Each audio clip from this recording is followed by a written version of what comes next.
Tornar-se mãe.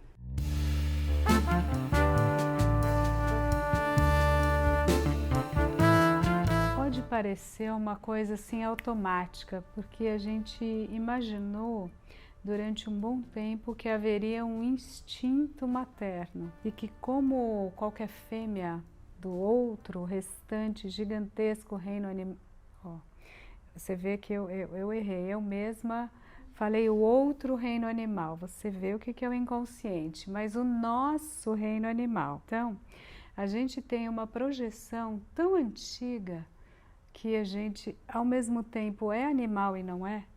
Então a gente diz, bom, qualquer fêmea na natureza sabe muito bem gestar, parir com uma naturalidade, né? Escorre bezerrinho. E aí a gente vai, amamenta um pouco e segue a vida. No entanto, a gente também é muito diferente porque a gente é um reino animal com simbólico, com imagens, com palavras, com ideias, com sonhos, com projeções e às vezes com confusões. Às vezes estou sendo generosa.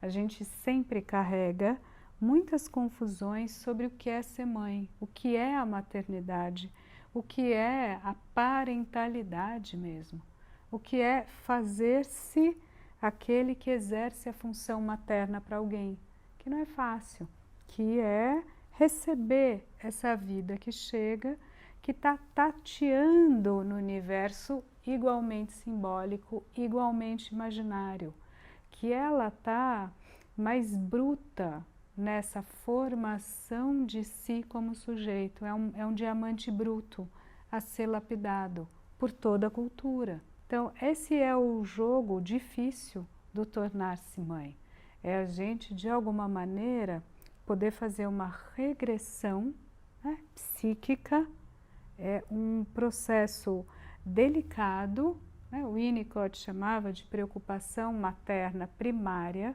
que é uma espécie de você regredir para um ponto em que você opera sem a linguagem verbal clara. Você vai ter que aprender a se comunicar com um ser que é um infante e que não fala, não entende, não pensa dessa maneira. Tem sua sensibilidade? Sim. Tem o olhar e tem alguma compreensão e talvez várias camadas de sentido e significação que a gente nem compreende ainda, que a gente não tem nem ciência para compreender quais são os veios de comunicação inconsciente entre as pessoas. Então, tornar-se mãe é um duplo desafio, porque a gente tem que fazer essa espécie de regressão e poder se comunicar com a nossa cria, que ainda não se comunica com a gente no nosso sistema, então é mais arcaico, primário, denso, inconsciente, e ao mesmo tempo manter o lado adulto, como mãe e como adulta, para não se misturar e psicotizar e entrar depressão pós-parto, psicose pós-parto, delírios, baby blue. O que é tudo isso? Né? E são coisas diferentes, em gradações diferentes. É o risco de perder o contato com esse lado adulto. Justamente esse, né? O tornar-se mãe é se manter ao mesmo tempo uma mulher adulta que sabe que está nesse lugar e regredir para se comunicar com esse bebê.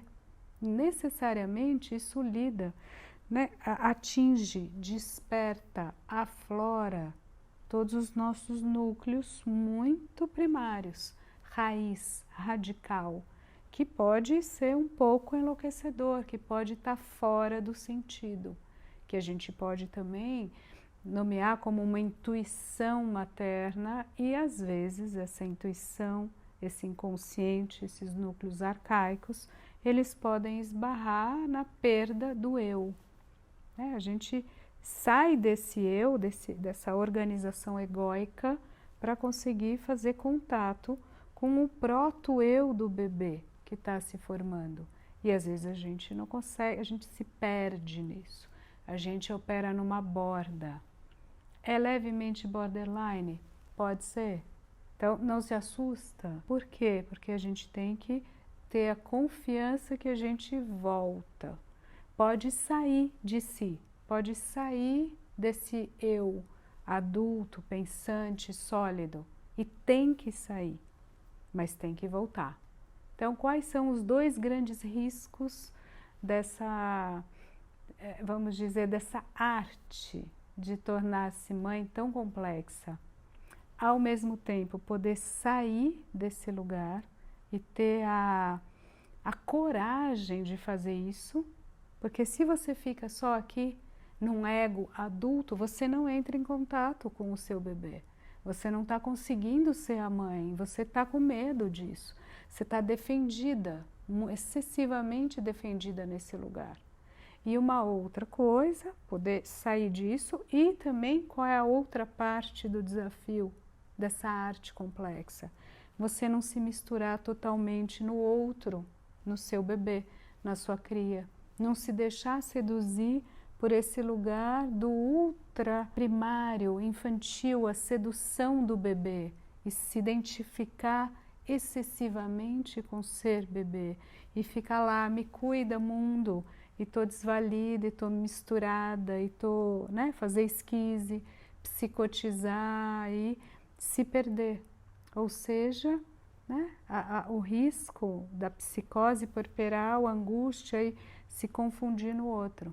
E também um outro risco coligado é você se apaixonar muito por esse estado de união imaginária com o outro, de fazer eu sou você, você é eu, né? A célula narcísica, como a gente chama.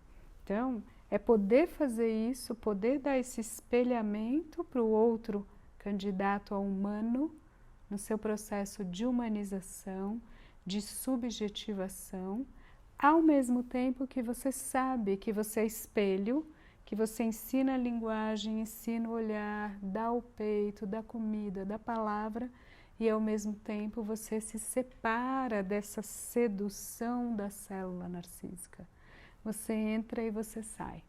Você é com aquele bebê, mas você não é aquele bebê.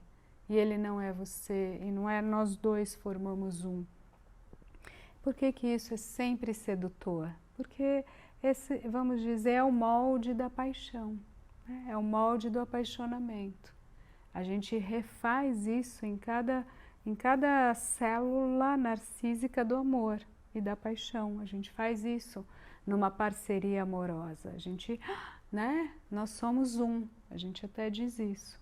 E muitas vezes, né, não é nosso tema de hoje, mas só linkando aqui com até outros materiais que a gente tem, outros debates, outras discussões aqui no nosso ecossistema MH mesmo, né?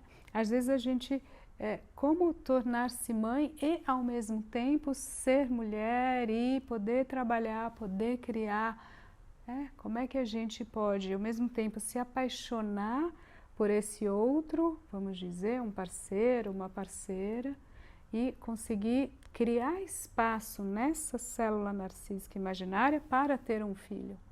Poder deixar chegar um filho nessa dupla, nesse casal. Como é que a gente abre um espaço e convida uma nova pessoa, uma nova vida para entrar?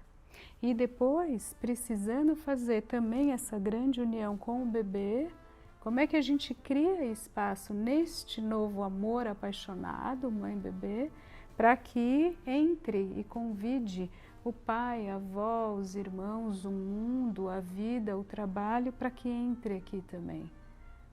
É uma arte complexa, mas não é menos que isso.